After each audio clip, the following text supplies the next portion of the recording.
Welcome to today's video, where we'll explore the fascinating process of catching bluefin tuna using the traditional almadraba net system, also known as madrage, in Morocco and the Strait of Gibraltar region.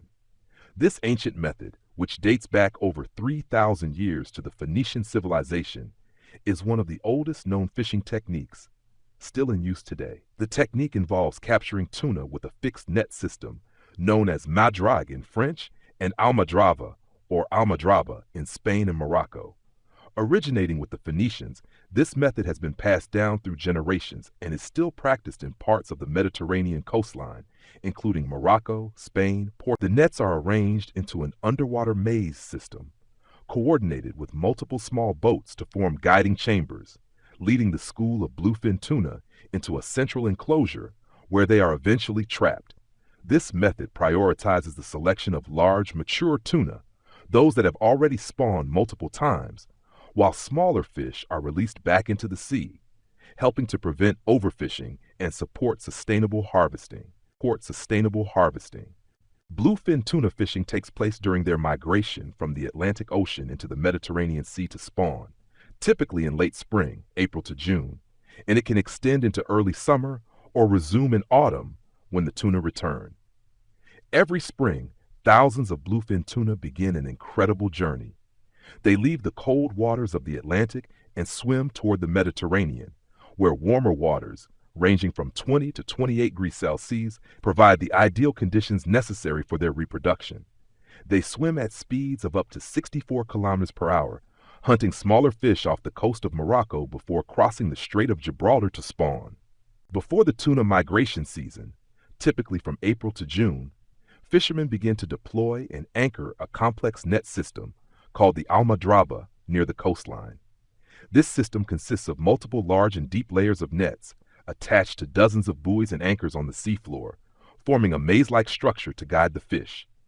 Boats help secure the nets, which can reach depths of up to 30 meters, arranging them in a funnel-shaped, dome-like formation. The net system includes a series of guiding chambers designed to gradually lead the tuna from open water into a final enclosure known as the Camera de la Muerte, the chamber of death, where the fish become trapped and cannot escape. When a large enough school of tuna has entered the final chamber, the fishermen begin the levanta, the process of lifting the nets to gather the tuna together.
Each giant tuna, weighing hundreds of kilograms, begins to rise to the surface, thrashing violently in the water, creating a vivid and majestic scene.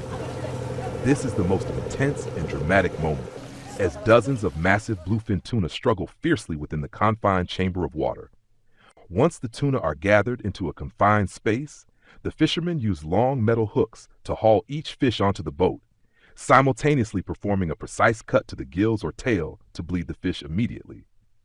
This is a crucial step to prevent the buildup of lactic acid and stress hormones in the meat, which helps preserve the quality, color, and natural flavor of the tuna, especially in premium cuts like Toro. This method prioritizes the selection of large, mature tuna, those that have already spawned multiple times, while smaller ones are released back into the sea, helping to reduce overfishing.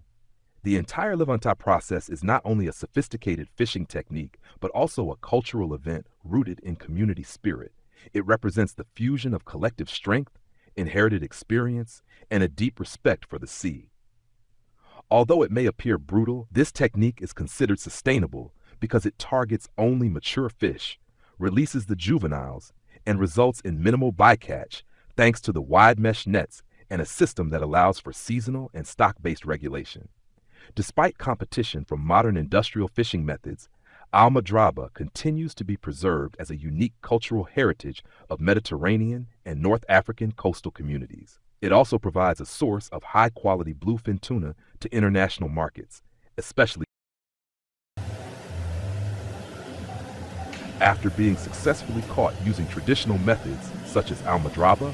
The bluefin tuna are immediately transported to port and then delivered to processing facilities, where they undergo a rapid sorting and filleting process to ensure maximum freshness and commercial value of the meat. This process takes place under strict hygiene and temperature-controlled conditions, typically in cold rooms maintained between 0 and 5 degrees Celsius to keep the fish meat. When the tuna arrive at the processing plant, the first step is an initial inspection and sorting based on size, weight, and the external quality of the meat. Fish that meet export standards, typically weighing between 100 and 300 kilograms, are prioritized for processing on the production line. The workers, often highly experienced and professionally trained, begin the filleting process using specialized industrial knives, including large, long-bladed knives similar to the Japanese Maguro Bocho. First, the tuna is securely placed on a large stainless steel cutting table. The workers then remove the head, dorsal fin, pectoral fins, pelvic fins, and tail, while making a longitudinal incision along the backbone to split the fish into two. The head, dorsal fins, pectoral fins, pelvic fins, and tail of the tuna, although not considered premium fillet cuts like otoro or akami, are still highly nutritious parts and can be prepared into a wide variety of delicious dishes.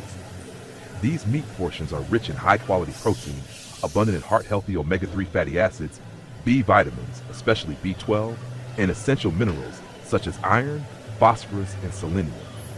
In particular, the meat around the head and fins has a moderate fat content and a tender texture, making it well-suited for cooking methods that require longer heat exposure, such as stewing or grilling.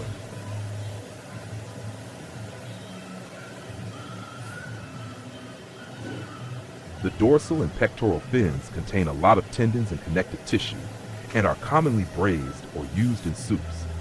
They are especially popular in traditional home-style dishes or Asian-style stews.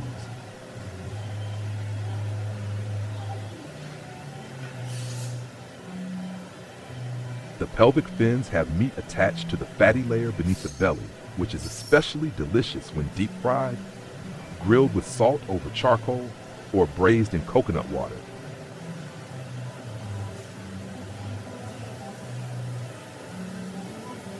The tail section of the tuna has a firm muscle structure and is commonly used in soups, hot pots, or ground into fish cakes.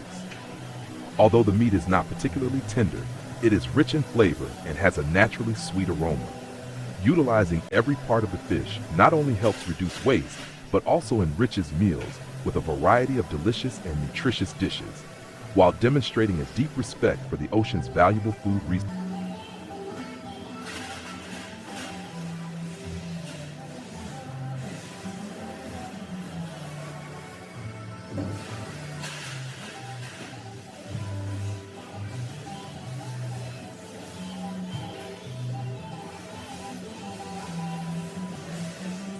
From these two halves of the tuna, workers continue cutting along the spine to remove all the bones and internal organs.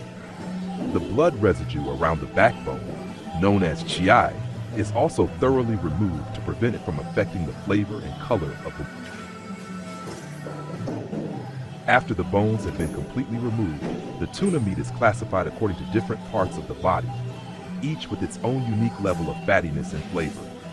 Otoro, the belly near the head, the fattiest part, pale pink in color with rich marbling, considered the most premium cut, often used for high-end sashimi and sushi. Chutoro, the middle belly, a balanced mix of fat and lean muscle, tender and full of flavor. Akami, the back, dark red, lean and firm, with less fat but a sweet, rich taste.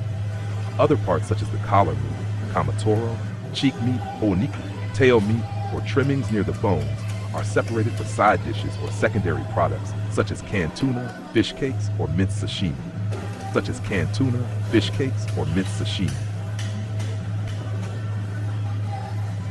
After classification, the tuna meat is thoroughly washed with cold, sanitized water, then passed through a metal detector and vacuum packed. Many factories apply flash freezing technology at 60 degrees Celsius immediately after packaging to preserve the full flavor, texture, and color of the meat, a standard required for export to premium markets such as Japan, Europe, and the United States.